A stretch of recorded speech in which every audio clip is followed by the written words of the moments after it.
Hi Shyam, welcome to TV Masala and congratulations. Mati Se बंदी door में आप अब ज्वाइन हो गए हैं एज अ न्यू कास्ट। सबसे पहले तो जानना चाहूँगी ये नई कास्ट को ज्वाइन कर कैसा लग रहा है? Thank you so very much and माटी से बंदी डोर में मैं किशोर का किरदार निभा रहा हूँ और me Ankit and Resham we are playing the three best buddies of the college. यहाँ से हमारी जर्नी शुरू होती है। आगे आगे देखिए कहानी में क्या ट्विस्ट एंड टर्न आते हैं वो आपको मालूम पड़ेगा। और इस कास्ट से जुड़ के मुझे बहुत मज़ा आ रहा है और बहुत कमाल का प्रोडक्शन हाउस है, कमाल के आर्टिस्ट हैं, कमाल का टीम है, कमाल का क्रू है और एक फैमिली जैसा फील होता है। आप घर से निकलते हो और ऐसा लगता है आप घर ही जा रहे हो वापस। तो वो चीज़ें बहुत ही प्यारी हैं और बहुत ही अच्छा फील देती हैं ये चीज़ें। जी। और हमें अच्छा लग रहा है आपको एक पॉजिटिव कैरेक्टर निभाते हुए देखना जैसे आप हैं, बिकॉज पिछले दो सीरियल्स जो आपने दो शोज़ किए थे, वो दोनों शोज़ में आपने नेगेटिव किरदार निभाया था। हम कैसा महसूस कर रहे हैं वो तो अलग बात है, आप कैसा महसूस कर रहे हैं इस पॉजिटिव कैरेक्टर को? हाँ बिल्कुल आपने सही कहा। मैं अभी वापस पॉजिटिव ट्रैक पे आया हूँ। उससे पहले मैं नेगेटिव पे था दोनों शो में, अपने इमली और सिंदूर की कीमत में। उससे पहले मैं हीरो था। वापस जो मैं करता आ रहा हूँ हमेशा हीरो ही था।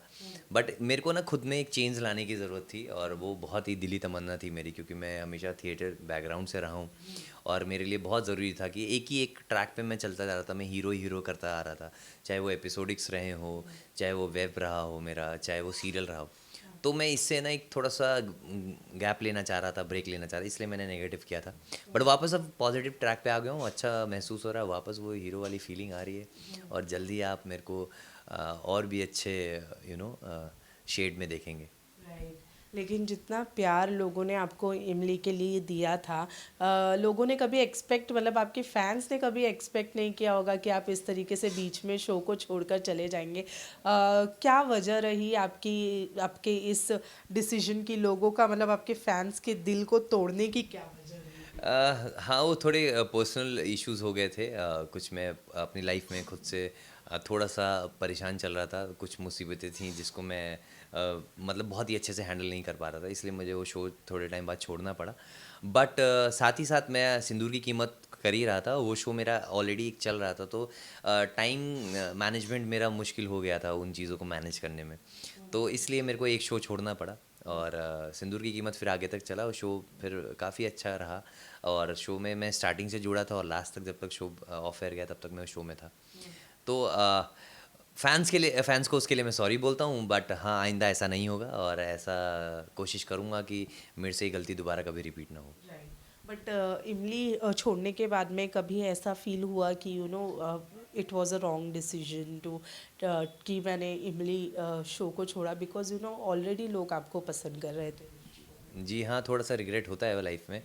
कभी-कभी इस बारे में अगर मैं सोचता हूँ, क्योंकि बहुत ही पसंदीदा शो रहा है वो लोगों का और स्टार प्लस पे वो शो को मतलब बहुत प्यार मिला है। राइट। हाँ, थोड़ा-सा रिग्रेट फ़ील होता है, इसीलिए मैं माफ़ी चाहता हूँ उस चीज़ के लिए और आइंदा कभी इस चीज़ों ऐसा होगा नहीं।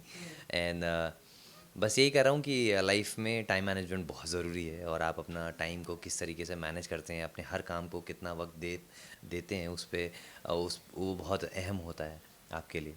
ये चीज़ें मैं सीख गया हूँ अब इसीलिए इस चीज़ों को रिपीट नहीं करूँगा। सो सिंदूर की कीमत के बाद, कुछ ब्रेक के बाद आप अब माटी से बंदी डोर में नज़र आने वाले हैं। इस ब्रेक का रीज़न जान सकते हैं? इस ब्रेक का रीज़न ये था, कुछ टाइम मैं अपने फैमिली के साथ मैंने बिताया और मैं स्पिरिचुअल जर्नी पे रहा हूँ। मैंने काफ़ी तीर्थ किए हैं इन 5-6 महीनों में। मैं लॉर्ड शिवा को बहुत मानता हूँ, भोलेनाथ को बहुत मानता हूँ। तो मैं अपनी ज्योतिर्लिंग की यात्रा पे था। मैं ओमकारेश्वर, अमलेश्वर, श्री महाकाल, फिर भीमाशंकर, त्र्यंबकेश्वर, फिर मैं कृष्णेश्वर, ये सारे मैंने दर्शन किए और काफ़ी अच्छा टाइम मैंने बिताया है अपनी इस जर्नी में। 6 महीने अपने ऊपर काम किया, अपनी बॉडी पे काम किया, अपने मेंटल हेल्थ पे काम किया, अपने फिजिकल हेल्थ पे काम किया, अपने परिवार के साथ कुछ वक्त बिताया, दोस्तों के साथ वक्त बिताया। सो ये मेरे लिए बहुत ही पॉजिटिव था। मैं बूस्टअप हुआ, उसके बाद मैं वापस पर्दे पे आपके सामने आया हूँ। जी। राइट।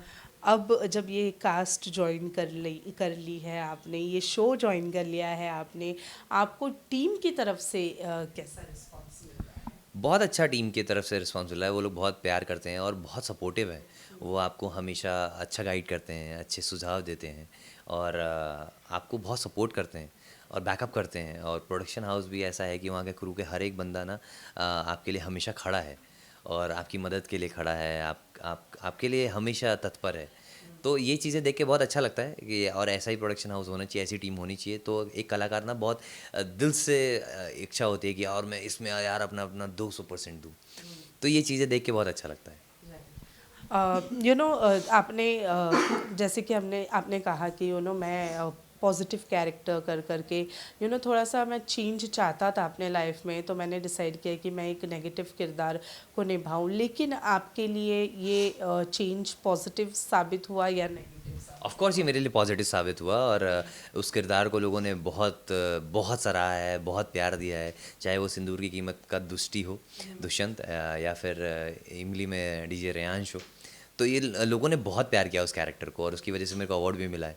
तो ये चीज़ मेरे लिए बहुत ही पॉजिटिव थी, और इनफैक्ट वो एड ऑन था मेरे लाइफ के लिए। और उस चीज़ से तो मैं और ज़्यादा कॉन्फिडेंट हो गया और ज़्यादा बूस्टअप हो गया कि मैं ये भी कर सकता हूँ। मैं सिर्फ एक वही ऑर्बिट में रह के एक बॉय नेक्स्ट डोर की इमेज और संस्कारी बंदा बन के जो मैं किरदार निभाता आया था, उससे थोड़ा मैं अलग हट के थोड़ा विलनिश, थोड़ा ग्रे शेड वाला किरदार निभाया, तो वो भी मेरे लिए बहुत अच्छा रहा है, अच्छी एक्सपीरियंस। सो शान, मेरा नेक्स्ट क्वेश्चन एग्जैक्टली इसी पर था कि बहुत सारे आर्टिस्ट, टीवी आर्टिस्ट होते हैं जो ये बोलते हैं कि हम जब टीवी करते हैं तो एक कैरेक्टर में बंध जाते हैं, क्योंकि उसी टाइप के रोल्स ऑफर होने शुरू हो जाते हैं फिर, और वो कैरेक्टर में बन जाते हैं हम, जिस वजह से लोग अब एक पैर पीछे कर लेते हैं कि उन्हें सीरीज़ करनी है, टीवी नहीं करना है, और वो थोड़ा टीवी से दूर होने लगते हैं। Well, what's your thought? वो टाइप कास्ट होने का एक डर होता है, बट मेरे अंदर वो इनसिक्योरिटी नहीं है। और मैं हर एक्टर से यही कहूँगा कि if you are confident enough और आप अच्छे कलाकार हैं, तो आप इन चीज़ों से कभी मत डरिए। आपका काम, आपका किरदार, वो ये डिसाइड नहीं कर सकता कि आप सिर्फ एक ही चीज़ कर सकते हैं। तो आप अपने आप को हमेशा एक ना एक थोड़े थोड़े दिनों पे एक चेंज देने की कोशिश कीजिए। आप हर तरह के किरदार को निभाइए, और उसमें बहुत मज़ा है, और वो एक अच्छे कलाकार की निशानी भी है। तो आप इन चीज़ों को एक्सपीरियंस करके देखिए, आपको बहुत मज़ा आएगा। अंकित के साथ कैसी वाइब बैठ रही है फिलहाल के लिए? बहुत अच्छा है, मतलब अंकित तो कमाल का बंदा है, मेरे से सीनियर भी है और काफ़ी काम किया हुआ है, बहुत तजुर्बेकार है। तो उनसे बहुत कुछ सीखने को भी मिलता है मेरे को, और एक अच्छा मतलब दोस्त वाला वाइब है उसके साथ, क्योंकि हम दोस्त भी हैं ऑन स्क्रीन। तो यही आशा है कि हम आगे भी रियल लाइफ में भी बहुत अच्छे दोस्त बन के आगे आएँ और लाइफ में मज़े करें। इतने वक्त आपने कहा कि मैं इस गैप में मैं अपने फैमिली के साथ टाइम स्पेंड करना चाहा था, अपने फिटनेस को लेकर थोड़ा सा काम कर रहा था, तो फैमिली कितनी सपोर्टिव रही इन दिनों में? बहुत ज़्यादा, बहुत ज़्यादा। फैमिली अगर सपोर्टिव नहीं रहती है तो इंसान ऑलरेडी मेंटली बहुत डिसेबल हो जाता है, और अपने काम पे इफ़ेक्ट होने लगता है उसके। तो इसीलिए से फैमिली का सपोर्ट होना बहुत ज़रूरी है, बिकॉज़ आप जब काम करके वापस तो आपको घर ही आना है, और घर पे आने के बाद अगर आपका घर परिवार आपका साथ ना दे, सपोर्ट ना करे, तो फिर आपके लिए बहुत मुश्किल हो जाता है आपके मतलब जीवन यापन में। तो मैं बस इतना कहूँगा कि फैमिली का सपोर्ट सबसे बड़ा सपोर्ट होता है, और हमेशा होना चाहिए। अगर देखिए, पहली चीज़ें घर से ही स्टार्ट होती हैं, और घर पे वो चीज़ें ना हो पाएँ अच्छे से, तो मुझे लगता है कि फिर वो चीज़ें ख़राब होने लग जाती हैं आगे। आप कितना भी कोशिश करेंगे चीज़ें ठीक रहें आपकी ज़िंदगी में, आपकी लाइफ में, चाहे वो पर्सनल लाइफ हो, चाहे प्रोफेशनल लाइफ हो, वो चीज़ें कभी ठीक नहीं हो पाएंगी। तो घर से आशीर्वाद मिलना बहुत ज़रूरी है, घर का सपोर्ट मिलना बहुत ज़रूरी है। राइट, जी। राइट। कितने डीएम्स रिसीव किए आपने इमली के लिए, या फिर सिंदूर की कीमत के लिए कितने डीएम्स रिसीव किए? बिकॉज बहुत बहुत डीएम्स रिसीव किए हैं, बट लोगों को मेरा काम बहुत पसंद आ रहा था, तो मैंने नेगेटिव डीएम्स मेरे को कभी भी नहीं मिले। हमेशा मेरे काम की तारीफ़ करी गई, मेरी तारीफ़ करी गई। तो उस चीज़ के लिए मैं बहुत खुश हूँ, और बहुत मेरे प्राउड फील होता है कि यार मैंने अच्छा काम डिलीवर किया है, और मेरा प्रोडक्शन हाउस मुझसे बहुत खुश है। वो हमेशा कुछ होता है तो वो ज़रूर बुलाते हैं। मेरी टीम के लोग मेरे को हमेशा याद करते हैं, और आज भी उन टीम से मैं जुड़ा हुआ हूँ। मेरे स्टार कास्ट क्रू के सारे लोग मेरे से जुड़े हैं, और बहुत अच्छी दोस्ती है, घनिष्ठता है हमारे बीच, और बहुत ही थिक बॉन्ड है, और मज़ा आता है। मतलब लोगों का प्यार भी बहुत अच्छा मिला है मेरे को उस दोनों शो के लिए। ओके सो माटी से बनी डोर के बारे में पूछना चाहूँगी, क्या आगे ट्विस्ट देखने मिलेगा? ये पॉजिटिव कैरेक्टर जो है वो कैरी ऑन रहेगा या कभी आगे चलकर इसको नेगेटिव में टर्न होने के ये चांसेस तो है? बिल्कुल टीआरपी पे डिपेंड करता है, स्टोरी लाइनअप पे डिपेंड करता है, बिकॉज़ मैं किसी से प्यार का इज़हार करूँगा और उसके बाद वो हाँ करे या ना करे, उसके बाद जो इंसान का एक मेंटल स्टेटस होता है उस पे डिपेंड करता है कि वो किरदार कैसा आगे आके कैसा बन के आएगा, कैसा निखर के आएगा, उस पे डिपेंड करता है। प्लस स्टोरी पे भी डिपेंड करता है और लोग उसको किस तरीके से पसंद कर रहे हैं उस पे भी डिपेंड करता है। लेट्स सी आगे क्या आता है, and there are so many surprises, twist and turn waiting for you. Stay tune, watch it. और रियल लाइफ में रिजेक्शन फेस किया है इस तरह से, या अभी तो पता नहीं हमें आप रिजेक्ट होने वाले हैं या एक्सेप्ट होने वाले हैं, क्या होने वाला है वो प्रपोजल में, बट देन रियल लाइफ नहीं नहीं, रियल लाइफ में मैं I am very choosy and I am very selective. तो ऐसा मौका तो मिला नहीं मेरे को जहाँ रिजेक्शन झेलनी पड़ी है। बट ये गलत बात है, रिजेक्शन से हमेशा इंसान बदलता नहीं है। आप अपनी लाइफ में हर रोज़ रिजेक्शन देखते हैं। जैसे आप मान लीजिए आप सड़क पे घर से निकले हैं और आपने ऑटो वाले से पूछा कि भैया आप वहाँ चलोगे क्या? अगर वो मना कर देता वो भी एक रिजेक्शन है। आप किसी शॉप पे जाते हैं, आपने कुछ सामान मांगा और वो सामान नहीं होता, वो भी एक रिजेक्शन है। तो रिजेक्शन से कभी डरना नहीं चाहिए इंसान को।